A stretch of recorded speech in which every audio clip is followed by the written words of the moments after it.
안녕하세요, 여러분. 네, 제가 잠깐 기도하고 그리고 오늘 말씀 증거하는 시간 갖겠습니다. 하나님 감사합니다. 하나님 오늘도 주의 음성을 들을 수 있는 하나님 진리의 성령께서 하나님 이 말씀 가운데 역사하여 주시사 주의 음성을 들을 수 있는 시간이 되기를 참으로 원합니다. 하나님 우리는 연약하고 주님이 원하시는 그 수준, 주님이 원하시는 그 분량만큼 하나님 많이 못 미치는 하나님 우리들입니다. 하나님 그럼에도 불구하고 하나님 우리 가운데 함께하여 주시고 역사하여 주셔서 하나님 매일같이 우리를 먹이시고 매일같이 우리를 다스려 주시고 우리 마음 가운데 친히 좌정하사 주님께서 하나님 아버지 통치하여 주시는 그 매일의 삶을 살게 해주시니 얼마나 감사한지 모릅니다. 하나님 그것이 가장 큰 복입니다. 주님께서 우리와 함께 하시는 것이 하나님 그것만큼 더 좋은 것이 없습니다. 하나님 오늘도 말씀으로 임하여 주시고 주의 말씀이 말씀될 수 있도록 주의 진리가 진리될 수 있도록 친히 이 자리에 임하여 주시고 하나님 우리의 마음 그릇에 진리가 담겨질 수 있도록 주님 은혜를 베풀어 주시기를 원합니다. 하나님 주님 아니면 우리가 살 수가 없고 주의 진리가 아니면 우리가 바로 갈 수 없으며 주의 사랑이 아니면 우리가 숨 쉴 수 없음을 하나님 오늘도 고백하고 나아갑니다. 하나님 말씀의 첫 시간이 오니 마치는 시간까지 아버지 친히 역사하여 주시고 방해가 있을 것이오나 하나님 그 방해가 무용지물이 되게 하여 주시옵소서. 하나님 주께서 함께하여 주실 줄 믿고 감사하며 예수님의 이름으로 기도했습니다. 아멘. 네. 오늘도 제가 그 다음 본문이죠. 예. 항상 그 다음 본문입니다. 예. 오늘은 로마서 8장 34절이죠. 34절 저번 주에 상반절까지 했습니다. 네, 그래서 오늘은 34절 하반절 나머지 34절의 나머지 본문을 오늘 본문으로 잡았습니다. 네, 그래서 오늘 말씀의 제목은 로마서 본론 세 번째 시간이면서 소제목으로는 그리스도를 통한 자녀들의 영화 벌써 12번째 시간을 갖겠습니다. 네, 그래서 제가 한번 본문을 한번 읽어보겠습니다. 네. 34절입니다. 네. 죽으실 뿐 아니라 다시 살아나신 이는 그리스도 예수시니 그는 하나님 우편에 계신 자요 우리를 위하여 간구하시는 자신이라. 네. 이 말씀을 가지고 말씀을 증거하는 시간을 갖겠습니다.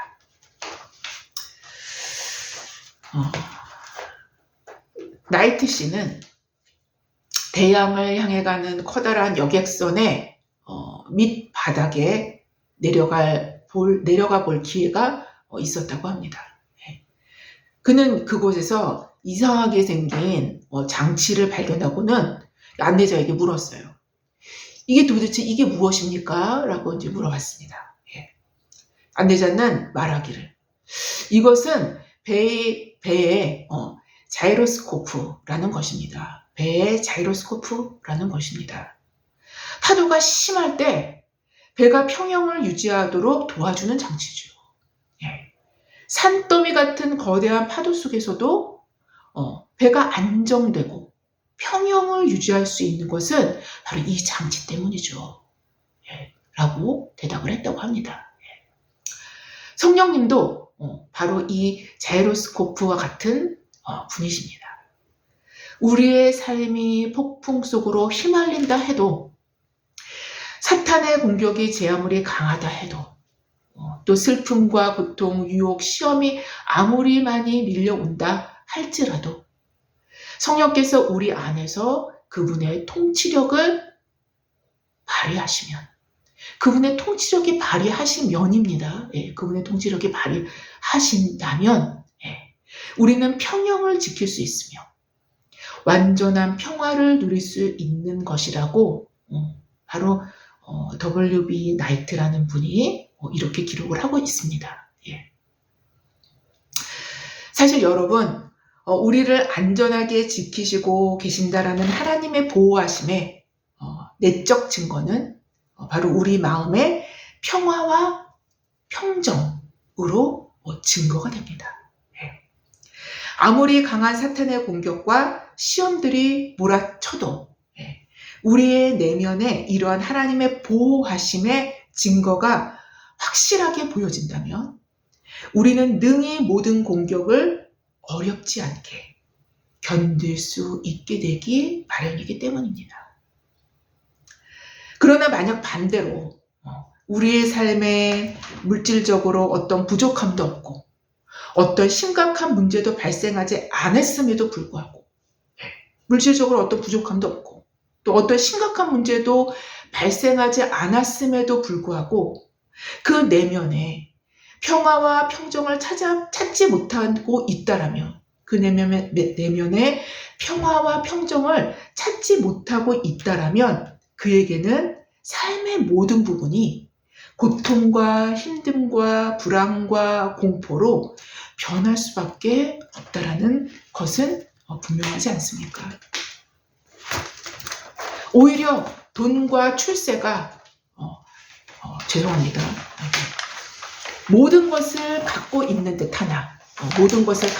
듯하나 실상은 모든 것 중에 어떤 것도 취할 수 없는, 바닥이 없는 듯 이름 모를 불안 속에서 간신히 생명만 부지하며 살아가게 될 것이기 때문인 것입니다. 따라서 이러보건대 인간에게 있어서 마음의 평화와 평정은 그 사람의 현실적이면서 아주 현실적이죠. 그 사람의 현실적이면서 실제적인 삶의 질, 그 실제적인 삶의 질을 결정하는 매우 중요한 핵심 문제임이 분명하다는 것을 우리는 깨닫게 됩니다. 이건 핵심 문제예요. 우리 삶의 질에 있어서. 또한 이 평화와 평정, 마음의 안정은 이렇게도 인간에게 결정적이면서 핵심적인 문제임에도 불구하고 인간의 능력과 지식 그리고 과학의 힘으로도 해결될 수 없는 또 다른 근원을 요구하고 있다는 것입니다. 그렇죠, 여러분. 사실 하나님께서는 하나님의 형상으로 인간을 창조하신 후 그 형상 안에 있는 능력과 지식으로, 더 나아가 만물을 다스리고 정복할 수 있는 모든 힘을 부여해 주셨기에 지금 현대 문명에 이르는 과학 지식 문명에 이르게 되는 것입니다. 그러나 또 다른 측면으로는 하나님의 형상으로 지음받은 인간은 자신을 만드신 하나님에 대한 불순종으로 인해서 죄가 들어왔고, 죄는 하나님의 형상으로 지음받은 그 형상을 어그러뜨리고 왜곡되게 만들었기에 하나님과의 단절을 가져온 것입니다. 결국에는. 사실 인간 내면의 평화와 평정, 화평의 문제는 바로 여기에 키가 있다라고, 여기에 핵심 키가 있다라고 말씀드릴 수 있겠는데요.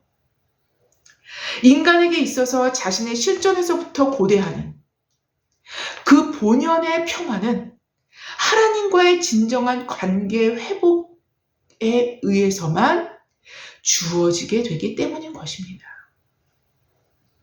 왜냐하면 화평, 마음의 평안이라는 것은 자신의 마음 안에서 일어나는 현상이라 할지라도 사실상은 평안이라는 실체는 제 것, 그러니까 내 것이죠. 제 것, 곧 인간의 것이 아니기 때문인 거예요. 제 것이 아닌 거예요. 안식일의 주인은 바로 하나님 자신이기 때문인 거예요. 안식일의 주인은 바로 예수 그리스도이시기 때문인 거예요. 모든 참된 쉼과 안식, 그리고 평안과 평정은 완전한 하나님의 영역이기 때문인 것입니다. 하나님께서는 이것들의 주인이 되시는 분이시기 때문에 하나님이 없이는 그 어떤 인간이든 예수를 믿건 예수를 안 믿건 상관없습니다. 그 어떤 인간이든 참된 평안을 누릴 수 없는 것은 당연한 이치일 것입니다. 당연한 이치예요. 사실 마음의 평안, 곧 마음의 안식이라는 이 영역은 하나님이 없이는 존재할 수 없는 것입니다. 하나님이 없이는 존재할 수 없는 거예요. 왜냐하면 평강의 왕의 신, 곧 샬렘 왕이죠. 샬롬 왕입니다. 샬렘 왕의 통치만이 마음의 평화를 만들어낼 수 있기 때문인 거예요. 그분의 통치만이 마음의 평안을 만들어낼 수 있는 거예요. 인간 자신에게는 평안을 만들어낼 수 있는 어떤 근거도 갖고 있지 않으며 바로 이런 이유에서 인간의 능력과 지식 또한 이러한 인간 문화가 만들어낸 과학 문명에서도 조차 인간의 내면적 평안에 대한 문제는 손도 대지 못하는 이유가 바로 여기 있는 것입니다. 손도 대지 못해요. 아무리 과학 문명이 발달된다 할지라도. 단지 동양의 신비가들은 마음의 평화와 안정을 시도하지만 정적이고 동요되지 않은 자신을 자신을 완전히 잃어버려서 무의 세계로 들어가므로 우주와의 합의를 꾀하지만 사실상 이것은 자신의 생명을 해체시키는, 즉 자신이 갖고 있던 고통이나 평화롭지 않은 마음의 상태를 자아내는 그 생명을 자신의 힘으로 해체시켜서 무와 연합시키는 일로 평안의 문제를 해결하려 드는 인간적인 시도일 뿐이라는 거예요. 그 인간적인 시도일 뿐입니다. 이것은 문제 해결이 아니라 문제를 잠잠케 묵인시켜 버리는 것과도 같은 거예요. 그렇다고 문제가 해결되는 건 아니죠.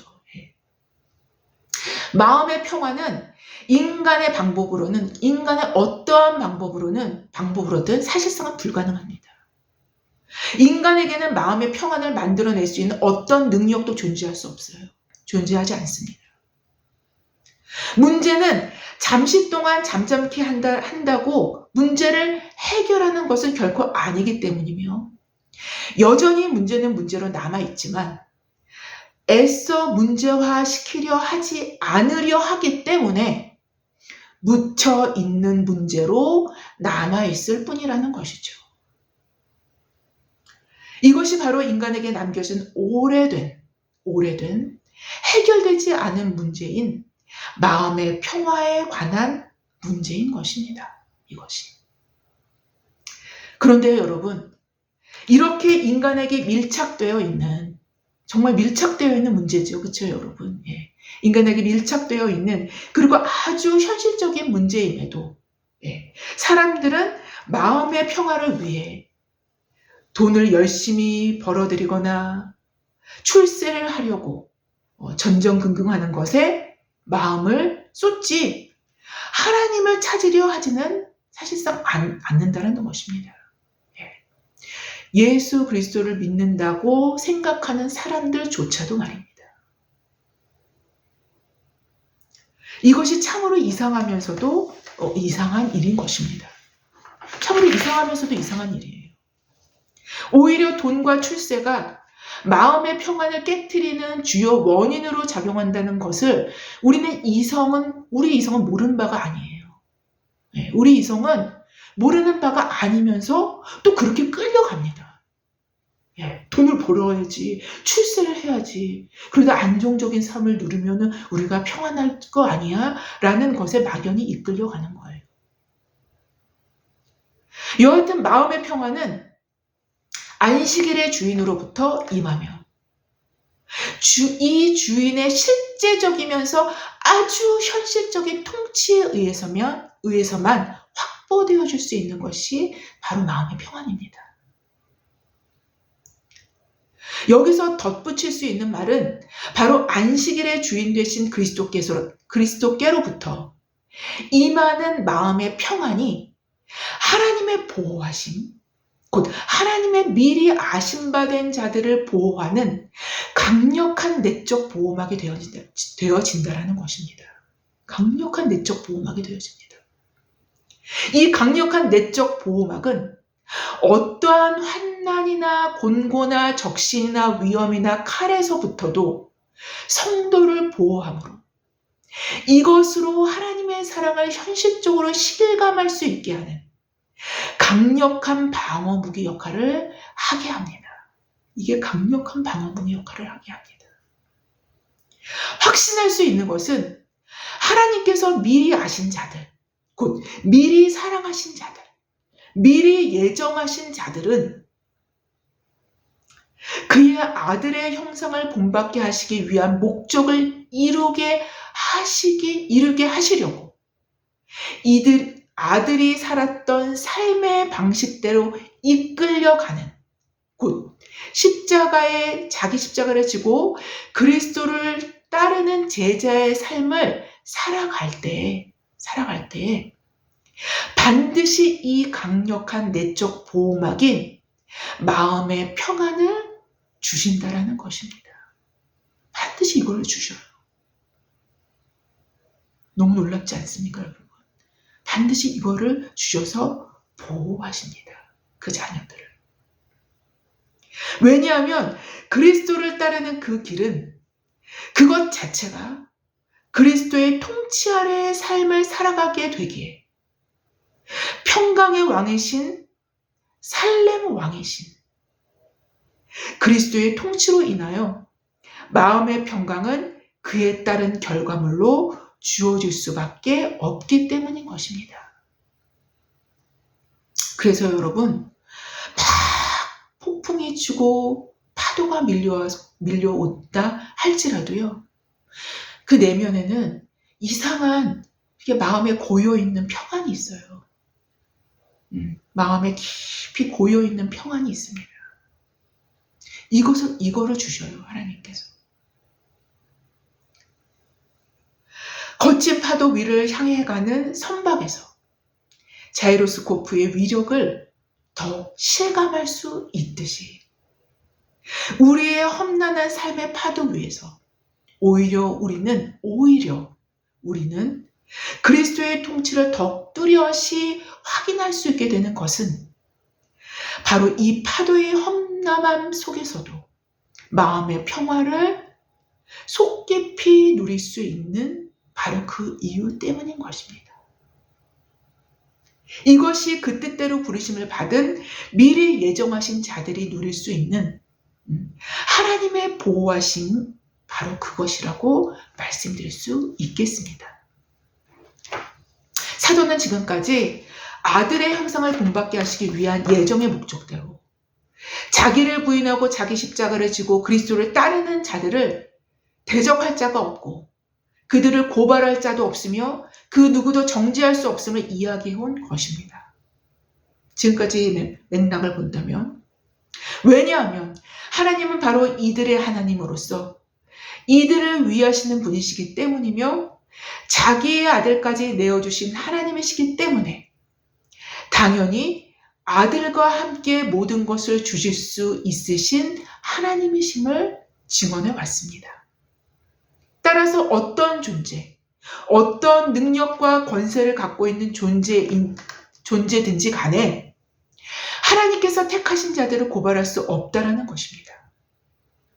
영원한 재판장이시면서 모든 세계와 그 세계의 질서 체계를 창조하시고 그 법칙을 창조하신 입법자가 되신 그 하나님께서 이들을 의롭다 하셨기 때문에 그 누구도 이들을 정죄할 수 없다라는 것을 사도는 말씀해 온 것입니다.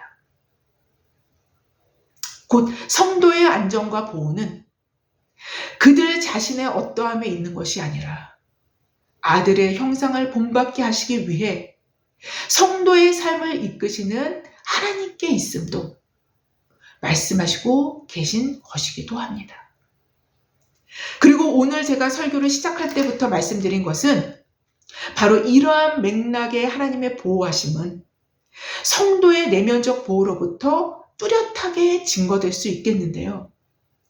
즉 이러한 보호의 형태는 마음의 평안과 평정으로 표현되고 드러납니다.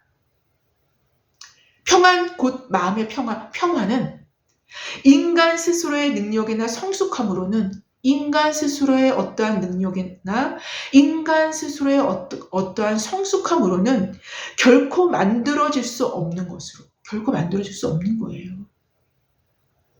결코 만들어질 수 없는 것으로 오직 샬렘 왕 되신 그리스도의 통치의 결과임을 제가 지금 계속적으로 말씀드리고 있지 않습니까? 우리 안에 거하시는 그리고 우리를 통치하시는 그 그리스도의 현존이 우리 안에서 계시는 그리스도의 현존이 마음의 평화의 실체, 마음의 평화의 실체가 되어지기 때문인 거예요. 따라서 그 아들의 형상을 본받게 하시려는 우리를 택정하신 자의 의도대로 그리스도의 삶의 형태를 본받아 자기 십자가를 지고 환난이나 곤고나 박해나 기근을 당한다 할지라도 평화의 실체 되신 그리스도의 현존이 우리 안에 여전히 있다면, 아니 이로써 그의 통치하심이 더욱 강화된다면 우리는 오히려 더 속 깊은 평화를 바로 이 자리에서 누릴 수 있게 된다는 것입니다.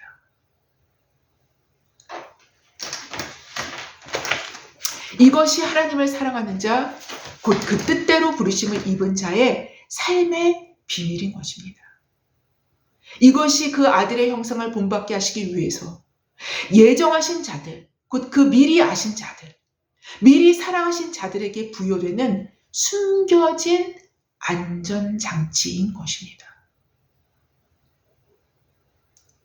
돈으로도 살 수 없고 권세와 힘으로도 살 수 없는, 그리고 세상의 그 어떤 존귀와 부귀 영화로도 구입할 수 없는 깊고 강력한 평안을 하나님께서는 이들을 위해 친히 마련하신다는 것입니다.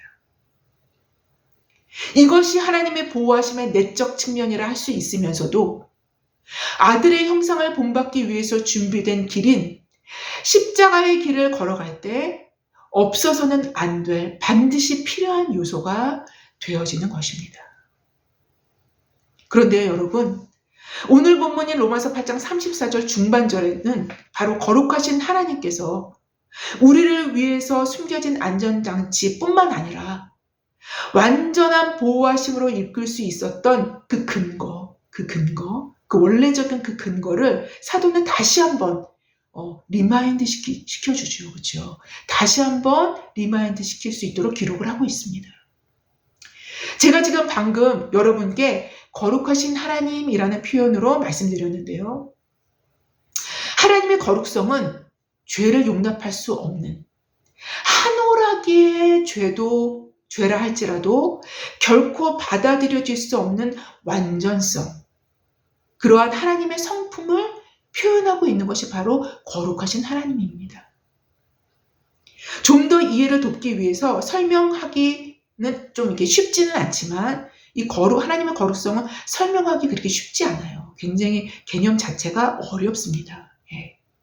설명하기 쉽지 않은 것을 표현한다면, 그렇지만 그것을 표현해낸다면 완전한 도덕성 플러스입니다. 완전한 도덕성 플러스 경외감.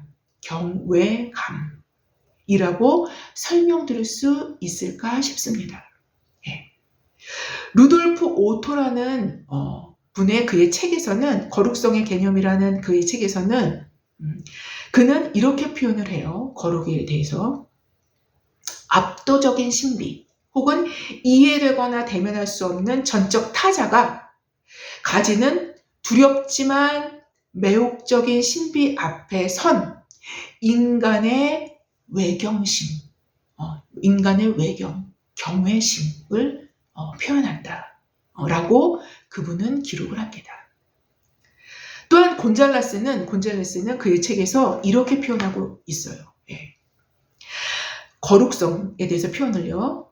하나님의 거룩성은 확실히, 이건 확실하다. 확실히 도덕적 순수성을 포함하며 이렇게 하나님의 거룩성은 다시 하나님을 따르는 자들에게 도덕적 순수함을 요구한다.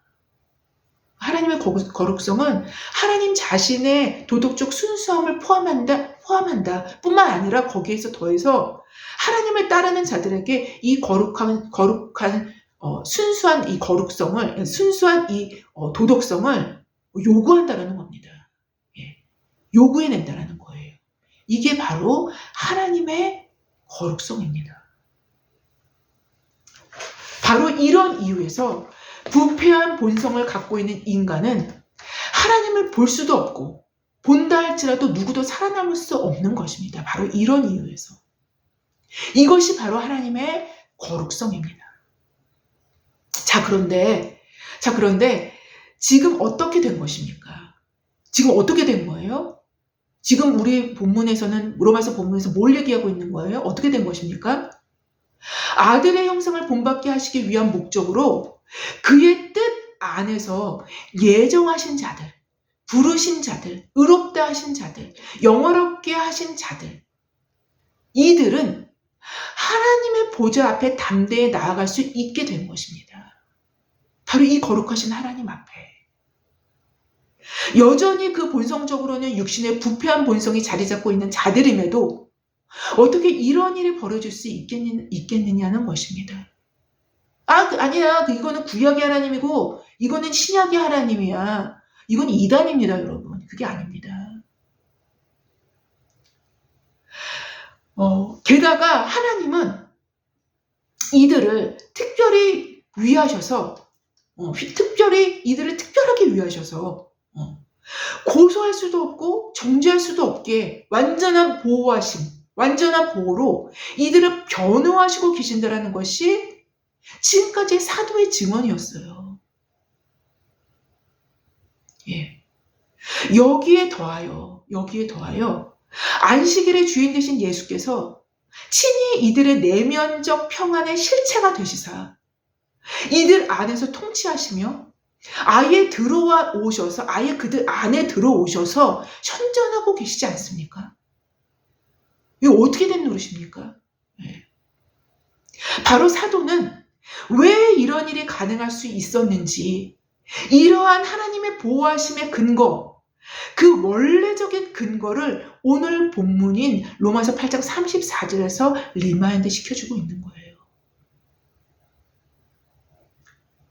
죽으실 뿐 아니라, 이렇게 기록합니다. 죽으실 뿐 아니라 다시 살아나신 이는 그리스도 예수시니 그는 하나님 우편에 계신 자요 우리를 위하여 간구하시는 자신이라 라고 기독론을 아주 응축해서 한 문장으로 요약하고 계셔요. 오늘 본문에서 이러한 하나님의 보호하심의 근거를 네 가지로 확인할 수 있을 듯 싶은데요. 오늘 본문에서 네 가지 모두 그리스도를 통해서 얻어지는 것입니다. 첫째, 죽으실 뿐 아니라 라고 기록되어 있듯이 그 근거의 첫째로 언급되어지는 것은 그리스도의 죽으심입니다. 그리스도의 죽으심입니다. 그것이 첫 번째입니다. 첫 번째 근거예요. 그리스도의 죽으심은 제가 이미 언급했듯이 하나님의 거룩성과 인간의 죄에 대한 극명한 대립, 대립과 관계됩니다. 극명한 대립이죠. 함께 할 수 없는, 함께 공존할 수 없는 극명한 대립과 관계됩니다. 인간의 죄로 인한 부패한 본성은 거룩하신 하나님 앞에 그 누구도 설 수 없게 합니다. 섰다가는 죽습니다. 바로 이런 이유에서 하나님과 같은 거룩함과 인간과 동일한 육체를 입은 하나님과 같은 거룩함과 인간과 동일한 육체를 입은 존재의 중재자의 희생의 값을 필요로 하게 되는 것입니다. 이 가운데서. 다시 얘기할까요? 하나님과 같은 거룩함을 갖고 있어야 되고요. 인간과 동일한 육체를 입고 있어야 되고요. 바로 이러한 어떠한 존재의 중재자의 희생의 값을 반드시 필요로 하게 된다는 거예요. 하나님과 동일한 거룩함이 없을 때에는 그 희생의 효력이 없을 것은 그 역시 죄로 물든 한 존재일 뿐이기 때문인 거예요. 네. 또한 인간의 모습을 한 인간의 육체를 갖고 있지 않는다라면 인간 육체를 대신하는 속죄를 이룰 수 없기 때문인 거예요. 그래서 이 두 가지를 다 충족시켜야 될 어떠한 존재가 있어야 된다는 것입니다. 따라서 죄가 없으면서 인간의 육체를 입은 존재만이, 죄가 하나도 없으면서 인간의 육체를 입은 존재만이 희생의 값을 치루어 인류를 구원할 수 있는 속죄양이 될 수 있는 것입니다. 바로 그리스도의 죽으심은 하나님과 동일한 거룩함을 갖고 있는 삼위일체의 하나님이신 아들께서 죽으시기 위해서, 곧 대속적 죽음을 위해서 육체를 입고 오셨음을 전제합니다. 이것이 그리스도의 죽으심이에요. 그분은 죽으시기 위해서 오신 것입니다. 죽으시기 위해서 육체를 입으신 거예요. 육체를 입기 전에는 죽으실 수도 없어요. 육체를 입어야만 죽으실 수 있는 거예요. 그래서 육체를 입고 오신 것입니다. 이게 성육신입니다. 따라서 그리스도의 죽으심은 그리스도께서 성육신하신 바로 그 목적인 거예요. 예.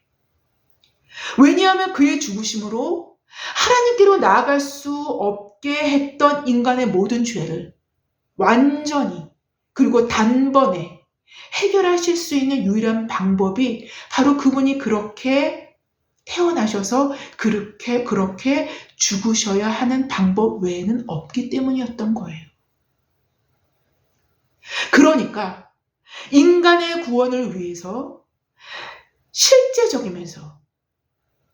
실제적인, 여기서 앞에 실제적인 거는 현실적인 실제적인 거고 뒤에 실제적인 거는 존재론적인 실제적인 거예요. 실제적이면서 실제적인 값이 치러진 것이 그리스도의 죽으심, 곧 십자가에서였던 것입니다.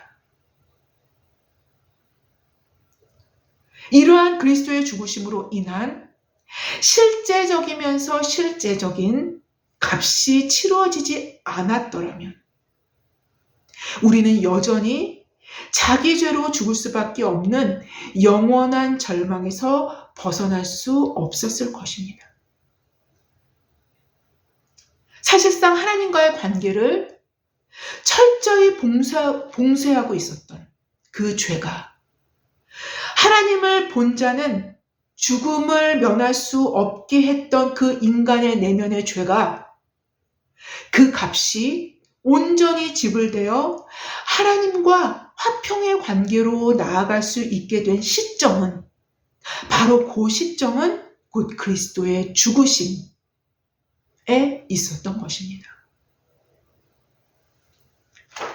그리스도의 피는 화평을 이룬 것입니다.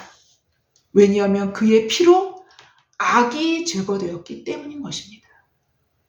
그의 피로 악이 제거되었기 때문인 거예요. 화평의 또 다른 의미는 악이 제거된 상태를 의미합니다. 이게 화평이에요.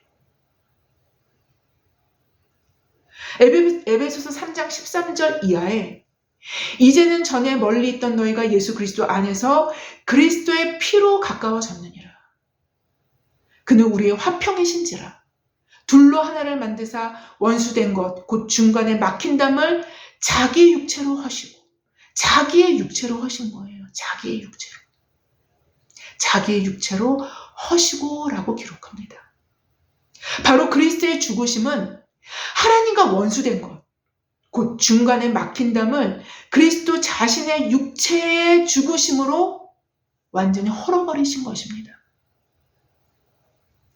따라서 그의 죽으심으로 하나님과 원수 관계에서 하나님의 자녀 관계로 변화된 이상 하나님은 우리를 자신의 자녀로 보호하실 수밖에 없으셨던 것입니다.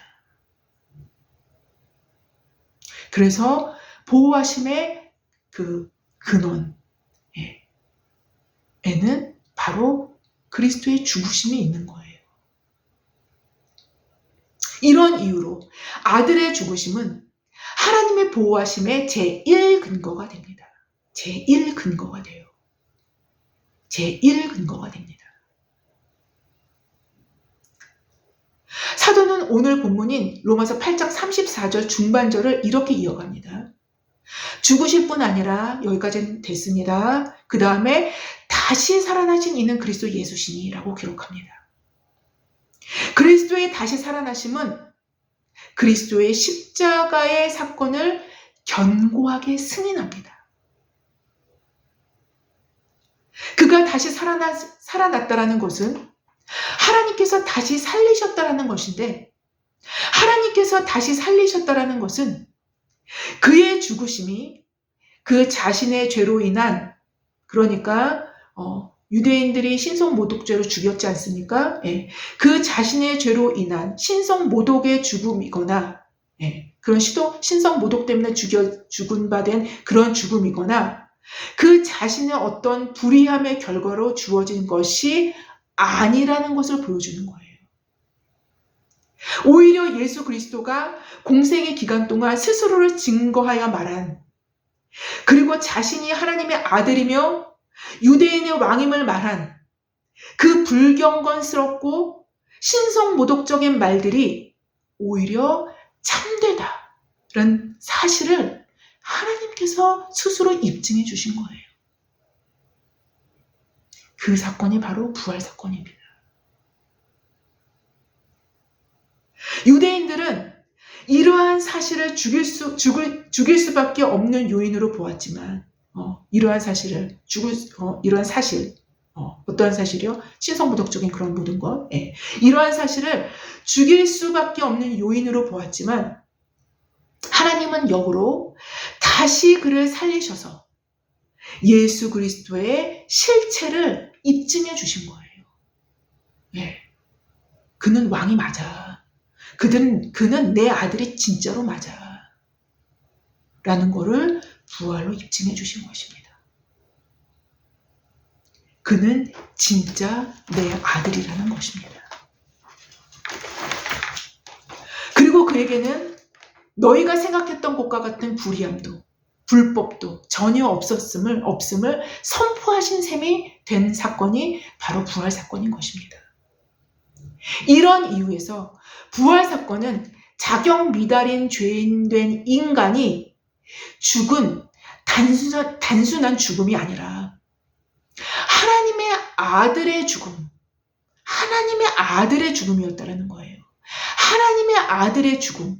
그러니까 인류를 대속하시기 위한 대속적인 죽음이었음을 확증케 하는 사건임은 분명합니다.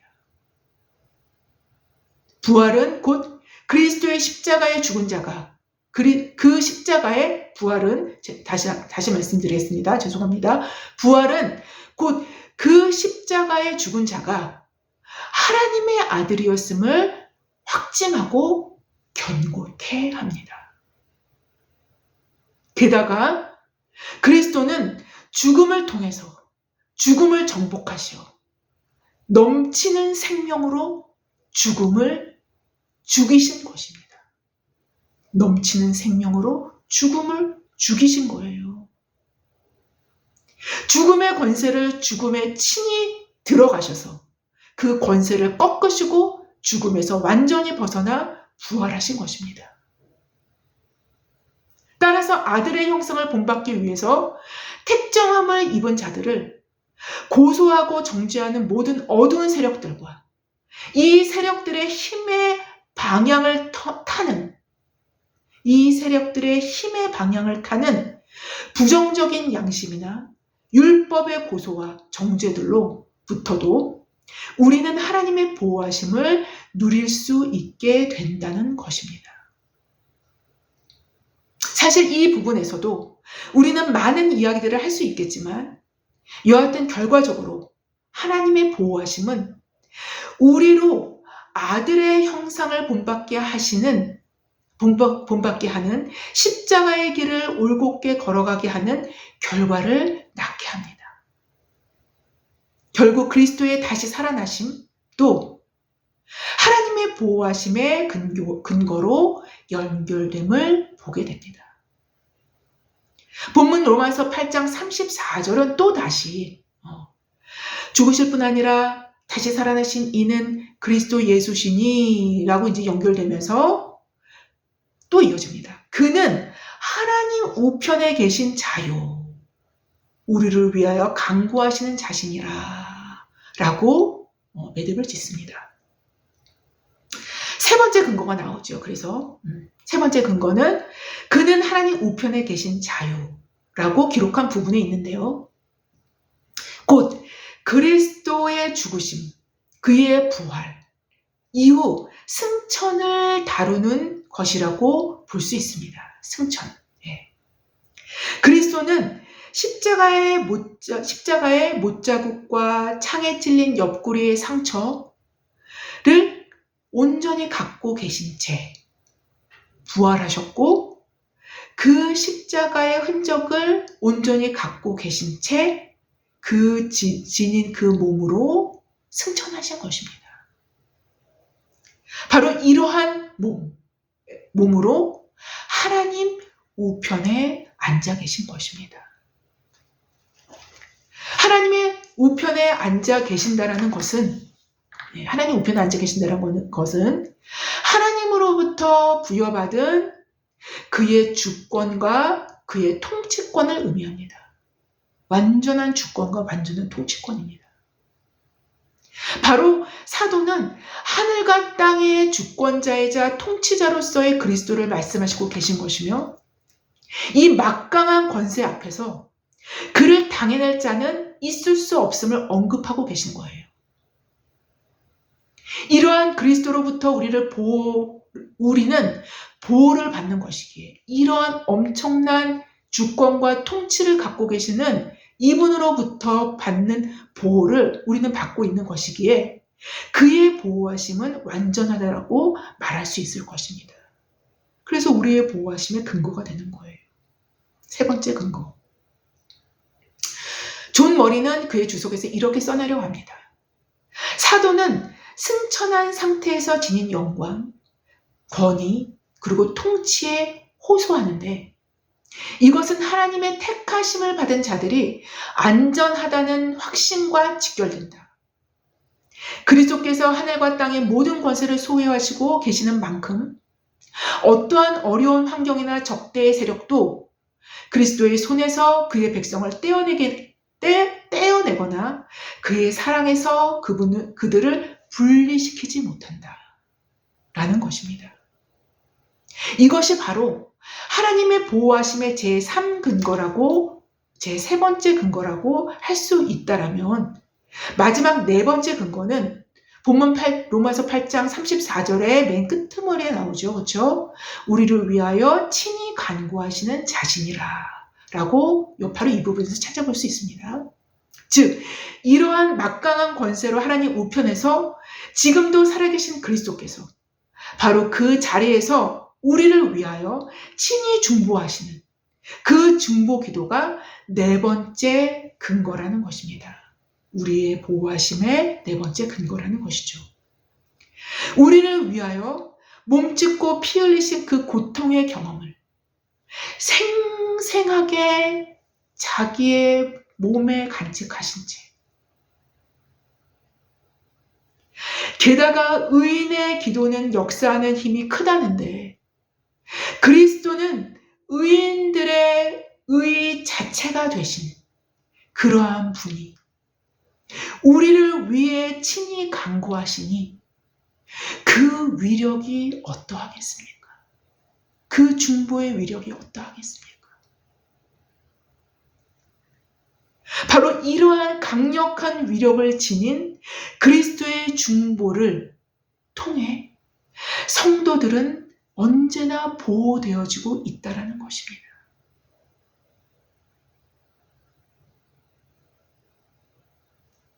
따라서 이 네 가지의 근거로 인하여 환난이나 곤고나 박해나 기근이나 그 어떠한 상황에서도 하나님의 보호하심은 철두철미하게 그 택하신 자들에게 임할 수밖에 없다라는 것입니다. 이것이 오늘 본문이에요. 그러나 여기서 제가 또 한 가지 말씀드리고 싶은 것은 이 보호하심은 단순히 인간적인 눈으로 볼 때 확인되어질 수 있는 보호하심의 영역과는 다를 수도 있다는 것을 분명히 하고자 합니다. 제가 저번 주에 조금 다뤘죠. 저번 주에 다룬 바가 있어요. 하나님의 보호하심은 그의 아들의 형상을 본받기 위한 목적으로 노출시키는 위험 속에서도 이 보호하심은 존재합니다. 오히려 이러한 보호하심은 참으로 우리를 의의 길로 인도하며 거짓 보호와 거짓 안전으로부터 우리를 끌어내어 그의 아들의 삶의 형태를 본받아 자기 십자가를 지고 묵묵히 짊어지고 가게 할 수 있게 되기 때문에 이거는 보호하심이고 안전장치인 것입니다. 여러분 기억하십시오. 하나님은 우리보다 더 크시고 우리의 시야보다 더 넓으신 분이십니다. 사실상 우리가 만들어낸 그리고 우리가 인식하는 보호와 안전이 사실상 아닐 수도 있다는 것입니다. 오히려 하나님의 넓고 깊은 시야와 관점에서는 우리가 안전하지 않다라고, 우리가 보호받고 있지 않다라고 생각할 수 있는 바로 그곳에 참된 안전과 보호가 있을 수 있다는 것을 반드시 염두에 두시기 바랍니다. 분명한 사실은 하나님께서 미리 아신 자들, 곧 미리 사랑하신 자들, 예정하신 자들은 완전하신 하나님의 하나님의 완전한 보호 아래에 있다라는 사실입니다. 이는 하늘이 땅보다 높음 같이 내 길은 너희 길보다 높으며 내 생각은 너희 생각보다 높음이라 라고 이사야는 말씀합니다. 그럼에도 하나님은